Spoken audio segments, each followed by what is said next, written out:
Hello, everybody, and welcome to the LFC Transfer Room. My name is Louis, and we are here today for the Everton preview. That time has come. The Merseyside derby back at Anfield. We have arrived at this point, starting to get to the back end of those April fixtures, and it's myself, Kris, and Dan here for the preview show. Kris, how are you doing this fine Saturday evening? I'm not bad, mate. I'm not bad. I'm up at the game tomorrow, so it's going to be very, very exciting. But yeah, I'm full of confidence. It's been a good day, mate. It's been a very good day. Lovely. A 4:30 kickoff's not too bad a time for you to travel up there, is it? Nah, it's only 7:30 in the morning. I got to get up, so it could be worse. I thought you were only 3 hours away, or is that? Yeah, but you have to factor in potential traffic and potential pub time. Of course, of course. Dan, how are you doing, my friend? Doing good, man. A little disappointed that Watford wasn't able to get at least 1 point from Man City, but I got excited in the beginning because I think it was 1-1 or 1-0. I don't know. I was checking on the phone, but we're still in the race. We're gonna wait and see what Leeds do to Man City. But other than that, man, I'm good. Doing awesome. Brilliant. I share the disappointment, but did you actually believe Watford could do something today? At this point, man, you never know. I'm just hoping that a miracle happens. By the way, look at the boys in the chat. Everybody's here saying hi. Hey, everybody. What we got here? Yeah. Hi, Gary. Hi, Adam. Hi, Matthias. Oh, a bunch of them just coming through now. Hi, Hyla as well. Hope you're all doing well. Lovely to see you all. If you are new as well, please do like this video and subscribe to the channel if you haven't done so already. We're making amazing progress on that front, and hopefully Liverpool can make amazing progress towards a title and a quadruple tomorrow evening. Kris, let's just get straight into it. Thoughts on this game in general? We'll go a bit deeper later on, but Everton, a team well out of form, obviously beat Man United, but Man United aren't really much to go by these days. How confident are we going into this? I don't want to sound arrogant, but I am so confident. Like, it's as confident as I've ever been going into a Merseyside derby. But then, as I said last week on Anfield Agenda and on other things, overconfidence can lead to vulnerability. And it's 11v11 on a football field at the end of the day. There's no foregone conclusion. But personally, for me, I see nothing but a Liverpool scoring at least 2 or 3 goals and sending Everton packing across Stanley Park. Yeah, I mean, Dan, we've talked about overconfidence on a few previews. I feel like we've been going into lots of games. You know, Man United last week, the Benfica ties, saying, look, at the end of the day, we should beat these teams quite comfortably, but you never know. But on each occasion, I know Benfica got back into the game, but I still felt like we were at a canter. We've actually managed to dispatch of these teams quite comfortably. So do you think that continues to tomorrow, or is there still that risk that it's going to kind of catch up to us and we might become overconfident against Everton? Absolutely, man. We have to keep this confidence, mainly because there's a huge difference between now and the seasons before this, and this that the squad has never been this strong in the 5-6 years that the club has been in charge. I mean, look at all the depth that we have in defense and attack and midfield. Naby is now completely fit, which seems like it. Touch on wood. I don't know. I have some wood here. Same with Thiago.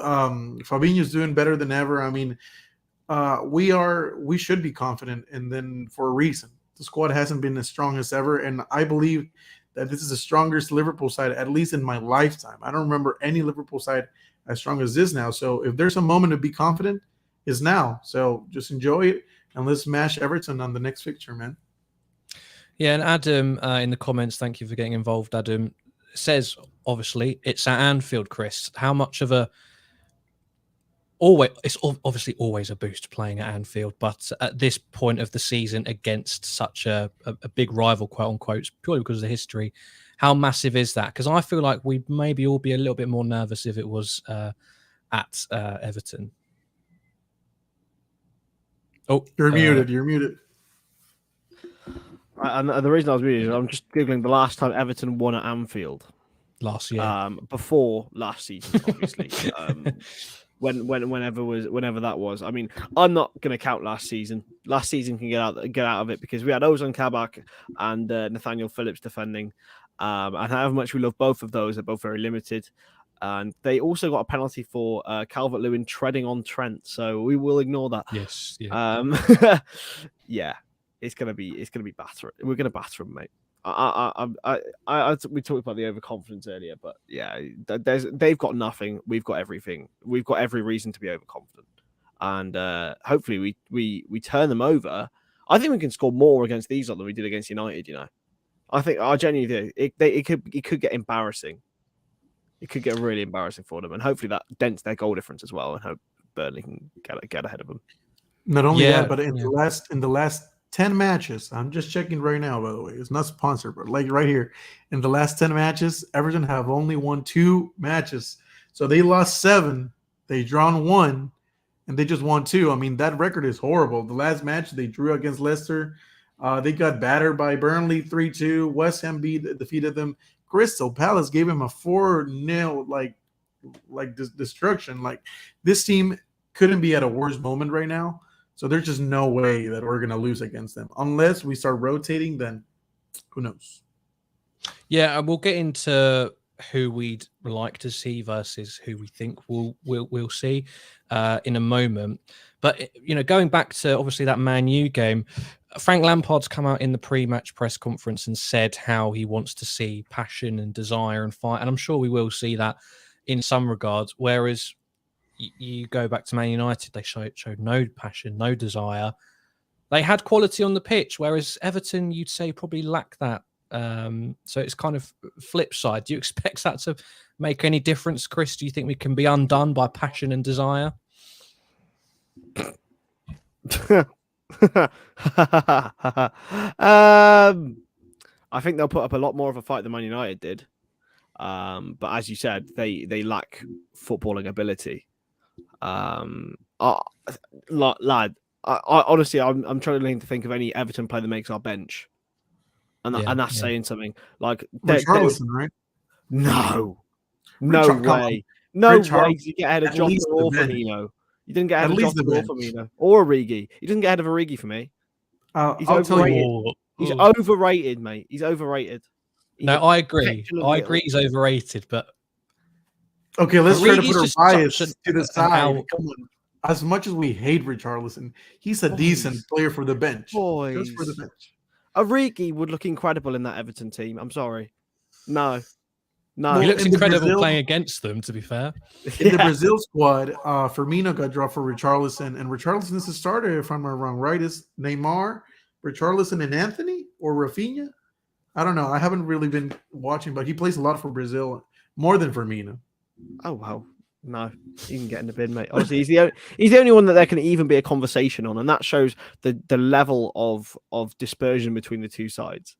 But like, other than Richarlison, I mean, obviously you're right. Nobody else. Like, this one at least is a debatable topic.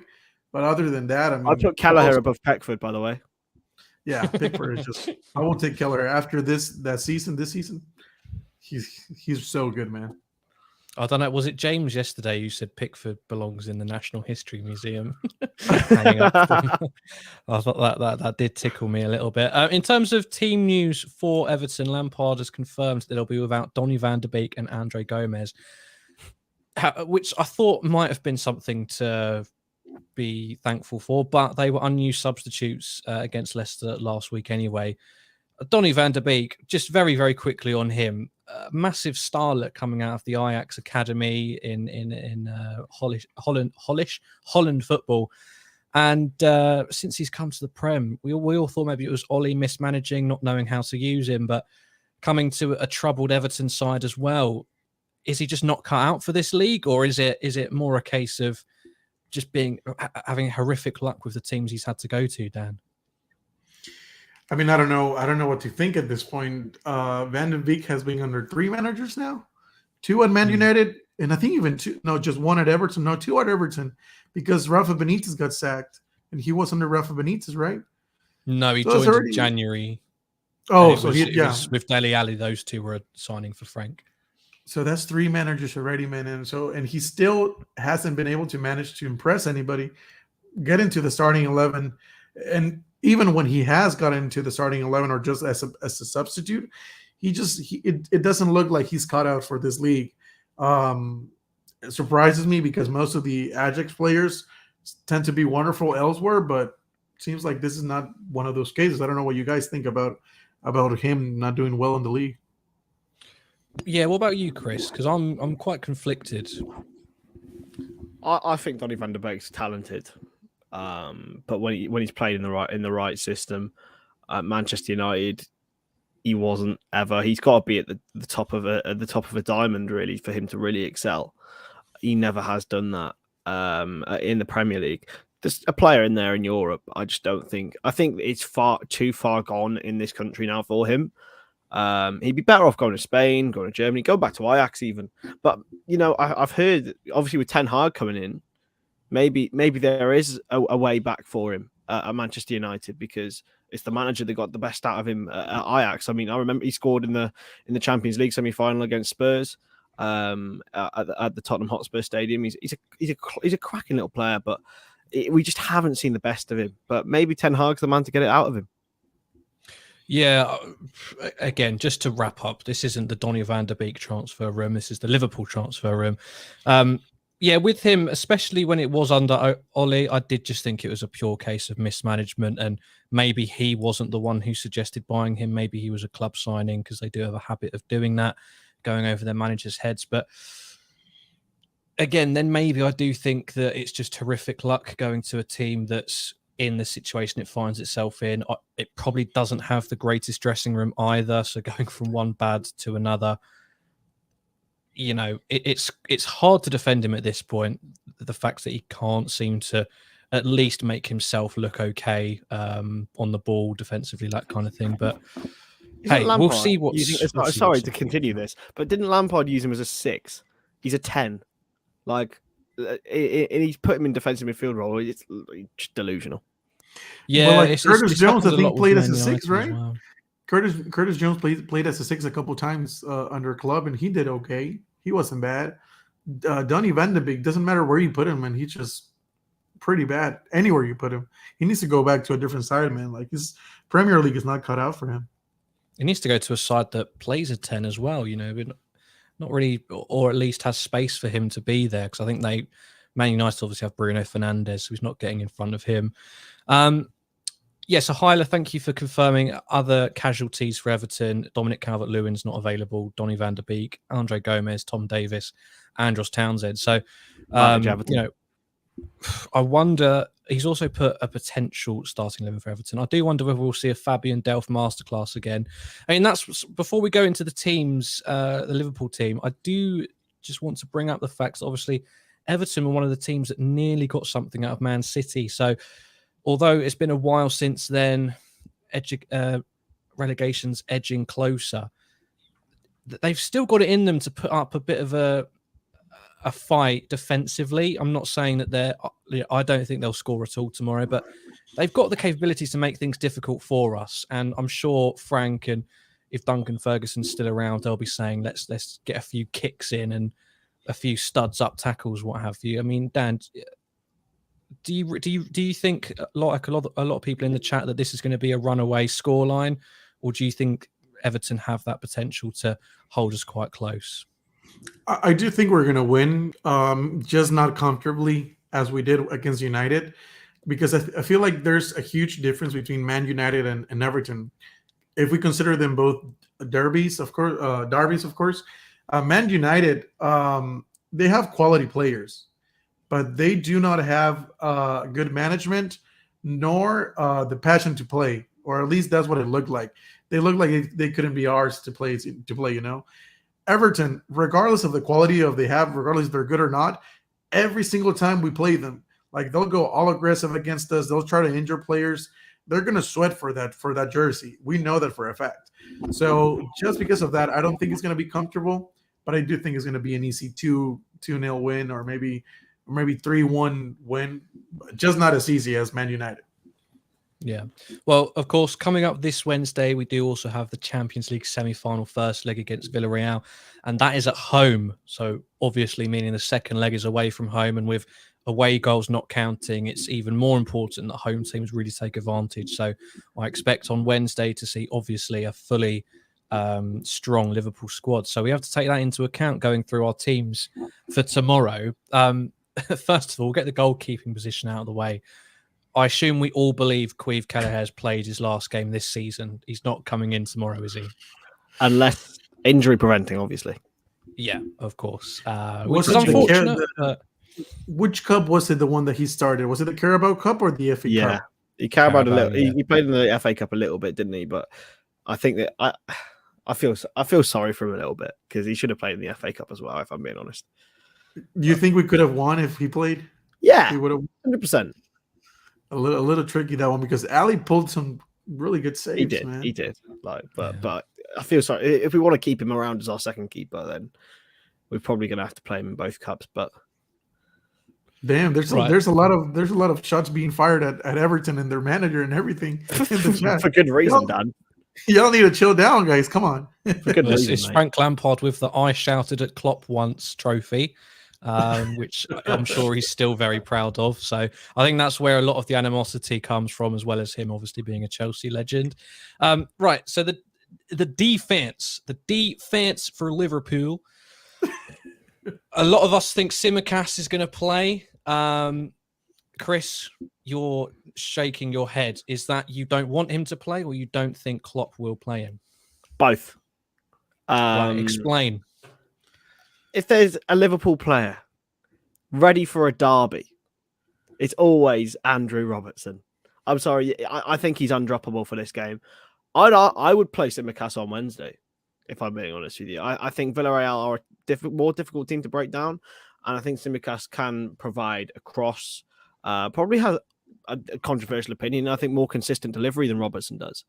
So I'd argue play Tsimikas on Wednesday and start Robertson against Everton and against Newcastle, because I think they'll both be tougher games.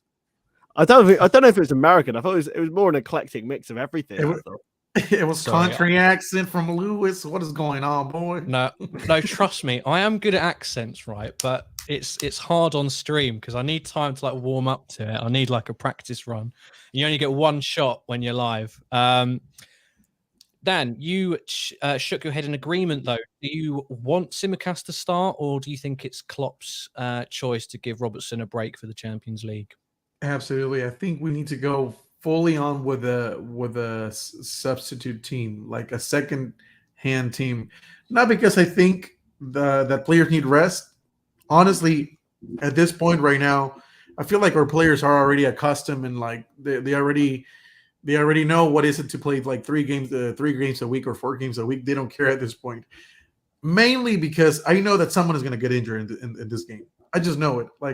Every time we face them, they go all out. They try to injure our players. So I wouldn't be okay with Robertson getting injured, Thiago getting injured, Salah. I feel like we need to start rotating those guys. Like I said, not because they need rest, just because I want to keep them safe, man. I just know that Evertonians, with all due respect, man, they're dirty when they play, man. I don't know what's up with them. They cannot keep a clean game. What centre-back partnership do we go for just to keep it safe? Because I'm sure Van Dijk starts for both of you. I don't think we'd want to go for a Matip, Konate, try that out at this stage of the season. Kris, who do you put next to Big Verge? It'd be Konate. Does it really matter? It doesn't matter at all. But I'll tell you what, I do think it'll be different on Sunday and on Wednesday. They'll be different. It'll be Konate and Matip in either order. I think it'll be Konate tomorrow, though. I think he's. I just think to deal with the supposed physicality, he's not going to take any bullshit from Everton, is he? And they're not going to try and give it to him, because look at him, he will break them. There is no two words about it, and him and Verge are starting to form a really great partnership, as Matip and Verge have already got. And I just think against Villarreal, we'll need to be able to play out a little bit more, and I think Matip's just edges that over Konate, so that's why I think I go Konate that way round and Matip the other way. I agree. Oh, sorry, go on. I agree, and I was actually going to ask you guys something.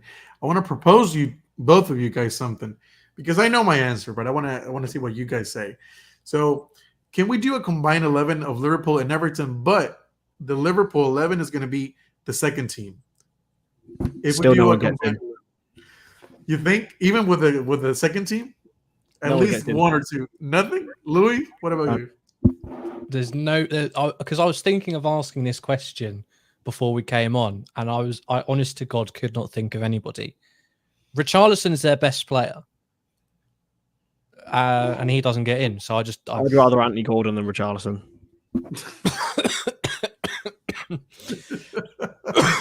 Damn, he's so shit. I don't get the hype, boys. No, I don't either. I'm honestly Honestly, on that one. Anthony Gordon was released by Liverpool at age 14. He's got a bit of scrap in him. He's got a bit of fight. 100% choose him over Richarlison. Maybe he gets in as our sixth forward. Sticking with you, Kris, just about the right back position. Sorry, Dan, I'll come to you in a second. No worries. Trent Alexander-Arnold, obviously, but considering your point about Villarreal on Wednesday, the need to have as many options to break them down as possible, do you rest him for this game, bring in Joe Gomez, or are you sticking with that attacking outlet for tomorrow? I'll probably play him in both games, to be honest with you. If we're safe after 60 minutes, take him off against Everton, but I think he's robust enough now to play both of those games. Same as Robbo. Robbo could play both of them as well. I just want to take extra care, but I think again he's a Scouser. He'll want to play in this game. Growing up, it's the biggest game for kids growing up in Liverpool. Everton, splits households. He'll definitely be on the team sheet for me. Doucouré's arse this season, though. Adam, sorry, he's living off name and name only at this point. He was good last year, but. And a couple of years before that as well, but no, I don't think so. Again, arse this year. Last one, Coleman instead of our backup right back.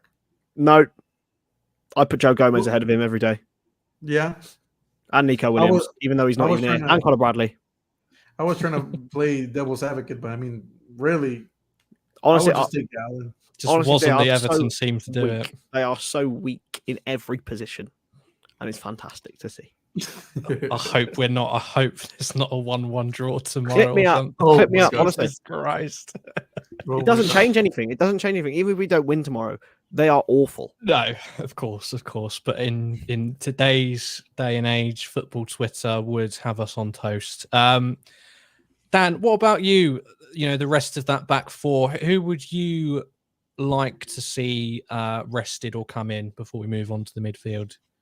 I think Trent needs to play for sure. I don't feel comfortable every time Joe Gomez plays. So the only positions that I will rotate is the left back, the center back partnership. I would be completely okay with playing Matty and Konate, but just like Kris said, it's not worth trying out new things now. It's too risky to see if they manage to play together. So only for that reason, I will play Van Dijk. With next to maybe Konate, Samikas on the left. In midfield, I will play James Milner for sure. He's a rock. He will give them a lot of trouble. Even Henderson, I will play Henderson that way against Villarreal. We can play the NFT midfield, and up front, I will play Firmino. Man, cause him some trouble. Just start rotating that team, add a little extra to the game, and that will be who I would choose. Well, before we get on to the midfield and attack, first of all, if you are new and if you haven't done so already, please like this video and subscribe to the LFC Transfer Room. It's a great place to be. You filthy animals. For all of your LFC content. And if you like being talked to like that by our very own Kris Stonage.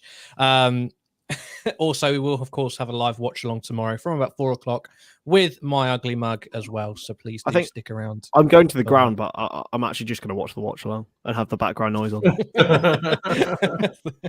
Fantastic. Everybody loves Louis watch alongs, man. I mean, I would do a vlog, but my phone camera's broken, so no vlogs for a little while. Oh. So the midfield, and I think this is probably where we've got a little bit more room for manoeuvre. In terms of quality, we've got very good central midfield options, but also to what we talked about with Everton, maybe a little bit of a nasty side might come out. We've also got some injury-prone players, although they've touched wood. They've been okay this year. I'm talking about the NFT. I'm talking about Fabinho. I'm talking about Keita. I'm talking about Thiago. There's potential that one of them gets snapped next tomorrow. So who, if any, or maybe all of them, who do you rest tomorrow, Kris? Thiago Alcantara better not be anywhere near that field. I'm just saying that now. No way would I be risking him tomorrow, especially because he played the United game and what was the one before that? I can't even remember now. It's all come like merging into one all of these wins. He's played consistent football over and over, and I just think he needs a rest now. And I'd say Villarreal, I think he'll boss that game, to be honest. I played Naby because he only played sort of 10, 20 minutes in against Manchester United. I think he'll play. And I think Hendo will play. I think Fabinho will play as well. I don't think we can risk not playing Fabinho in both games. And I think he'll start the NFT. But I don't know now. I'm thinking, it'll be Fabinho, Thiago, Henderson in midfield for me. Yeah, Fabinho, Keita, Henderson. Fabinho, Keita, Henderson. Keita as well. You're gonna risk Keita? Yeah, I'd rather risk Keita than Thiago. Thiago. What about just take them both out? Because they're being saved. They're being kept in. Thiago can come on for the last sort of 20 minutes. That's fine, but not in the full 90. I wouldn't risk Naby either. I mean, I'm scared of him getting injured anytime. He only came on for the last 10 minutes against United, though. That's what makes me think he'll start. Yeah, that's true. I mean, Dan did make a suggestion of James Milner. Regardless of your thoughts on him, Kris, and I think we all agree with you. I don't think many of us would be too comfortable seeing him there, but I really would not be surprised if he was picked tomorrow, because this would be one of his last games, I imagine, because I can't see him being here next year. Would you be surprised, putting your own feelings aside? And could he still do a job? Milner. I love James Milner, right? No, I know. But for the last, the only way I see him ever emerging onto that field is in the last 10 minutes if we need to hold it out. There is no chance in a million years. I'd much rather see his minutes given to Curtis Jones or even Harvey Elliott. People forget about him. He's being disciplined, I think, at the moment. Maybe just told where to go a little bit by Jurgen. But yeah, I think I'd rather him stay on the bench and be preserved for that last 10 minutes if we need him. I don't think it's worth playing him for the 90 minutes, especially not alongside Henderson, man. We've seen enough of Milnerson over the years. They don't work together. It doesn't happen. So, yeah, I'd probably go Hendo and then bring Milner on for the last 10. Yeah. Adam, thank you for getting involved so much in the live chat. Adam said Morton in the shout or no. I'll take this one. As much of a shout as I am, I think. Yeah, I mean, it's very similar to what we see most years under Jurgen Klopp management in terms of bringing in the youth. First half of the season, they'll get a Carabao Cup run. They'll get a few easier games in the Prem, maybe. But as soon as we hit February, March time, it's down to business. It's working with what we've got and just getting across the line. So I think we have seen the last of Tyler Morton and any of those younger players for this year. Even Elliott, I'd be surprised if he starts another game unless there's injuries. Curtis Jones, maybe, I'm not sure. It's quite interesting wondering sort of how Klopp feels about those two at the moment because of their lack of involvement, although he'd never tell us the truth, of course. So I think we're braced for some changes in the midfield, but again, the attack is now straight away. I think we should start Salah. I think Salah has to play tomorrow, not because I think we need him in order to win. Sorry, interrupt my point completely. Jen, thank you very, very, very much for the super sticker. You're brilliant. You're amazing. Thank you, as ever, the hero of the channel. We never forget. We never forget about you. I'd like to sleep thinking about you, Jen. for me, Mo Salah has to start, not because I think we need him to play to beat Everton, but because I think he needs to play to keep this potential run of form going. He got those goals against Man United. He got that assist as well. We're hoping that that's going to open the floodgates in this last part of the season. I think he needs to play every single game. I don't think there's a game that we take him out of starting wise. Dan, what are your thoughts on that? Or do you think we should rest him? Honestly, I think that after the little small patch that Mohamed Salah went through with no goals, no scoring, no nothing, the fact that he just barely got back from it against Man United makes me think the same. We need to play him so he can get his confidence back or just his touch back. I don't know what is it that he's missing. The performances are there. We're just missing the goals. So I would totally play Salah and then just probably put Firmino and maybe even Jota or Diaz. I don't mind there. I wouldn't play Origi or maybe Origi. He comes in clutch against Everton all the time. Who knows? Kris, what about you? I'm just going to turn my camera off. Just take it away for us. Oh yeah, Louis just in the mud. Louis in the mud. Oh no, we've lost him. No, I think it's got to be Mo Salah. Mo Salah has to start for me. He's he's back in form. Louis, you back, mate? Yeah, I'm here. He's putting back. Sorry, I was like, what's going on here? No, I think Mo definitely starts. There's no question of that. And for me, Bobby Firmino's foot. We've heard things about that, so I don't know what's going to go on with him, whether he'll start. But I think Diogo Jota deserves to start. I think a lot of people forgetting how good he is because of how good Mane's been in that number 9 role. And Luis Diaz. For me, Luis Diaz plays for 60 minutes, and then maybe Mane comes on, Jota moves out to the left, or maybe Bobby comes on, Jota moves out to the left. That's the plan anyway. Yeah. Before we carry on, just want to give a shout out to the Scousers Abroad show. It's one of our new shows. It's our highest production show. So once it's the best show on YouTube. Once all the money goes in there. All the money that we make goes in there. Once we're done here today, please do go and check out that new episode that's been posted today on our channel and check out all the previous ones as well. It's great fun with Jack and Tar, 2 OGs of the channel. So make sure you do check that out. Dan, coming to you with that front 3 as well. Besides Mohamed Salah, I think Kris makes a fantastic point about Diogo Jota. And I think this game could suit him as well. It's not going to be as easy to break down Man United. It's not going to be as end-to-end and free-flowing as Man City. This could be a lot more of we just need someone in the right place at the right time to get their head on something or to follow up a deflection or something like that. And I don't think we've got a better player than that for Diogo Jota. What about you? I agree, man. I agree. We also need to see a little bit more than Jota. There's been this misconception that all he does really is to score goals and he doesn't really perform, which to an extent I do agree because I haven't really seen him do much other than score literally like not tap-ins, but like if you take away his goals, I don't think he brings much to the game compared to our front line. So I think he needs to get more games. He needs to get a little bit more involvement in the team. Maybe different roles. I don't know what Klopp is going to do with Jota. But yeah, and by the way, the 2 questions that Jen was asking a few moments ago, she's asking if Kris is going to go to the game. I believe she is. I'm going tomorrow. I'm not going with Paddy though, but I will meet up with Paddy. Yeah, perfect. And the other one is that Bobby is injured. I think he is injured, right? He's like 50% likely to play And the last one is Taylor with the stat. He says Jota has scored in 28 different games for Liverpool, amounting to 34 goals since he arrived last season. That's pretty good, actually. That's really, really good. But yeah, man, I will play Jota, I will play Salah, and I will play Divock Origi. There, I said it. Let's see what happens. I remember when Ben Woodburn started in the derby. Oh, Jurgen Klopp likes to throw random stuff out in the derby. Honestly, Dom Solanke played sometimes.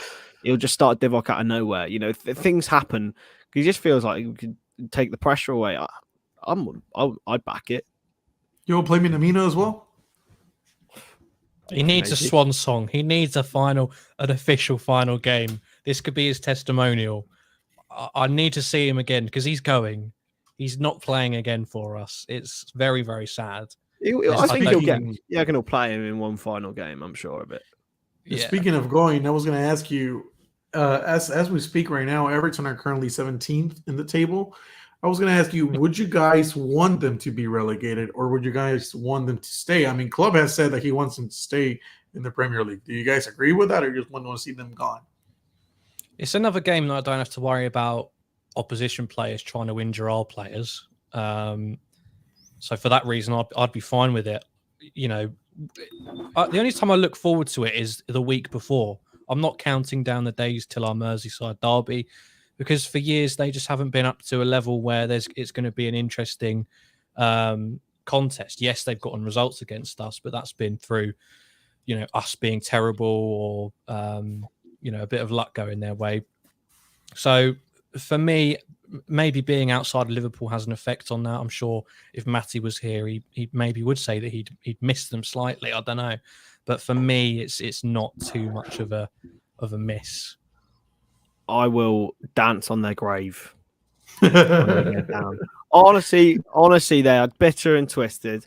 The stuff they put on the ground before the last game, the way they like abjectly treated Rafa Benitez when he first went to the club. I'm sorry, like, I understand why they like it, because I'd be bitter and twisted if I was so unsuccessful. Like, I'd be angry with the world. Like, I'm sorry, just see you later, lads. Go on, go down to the Championship. Honestly, I think they'll come back up.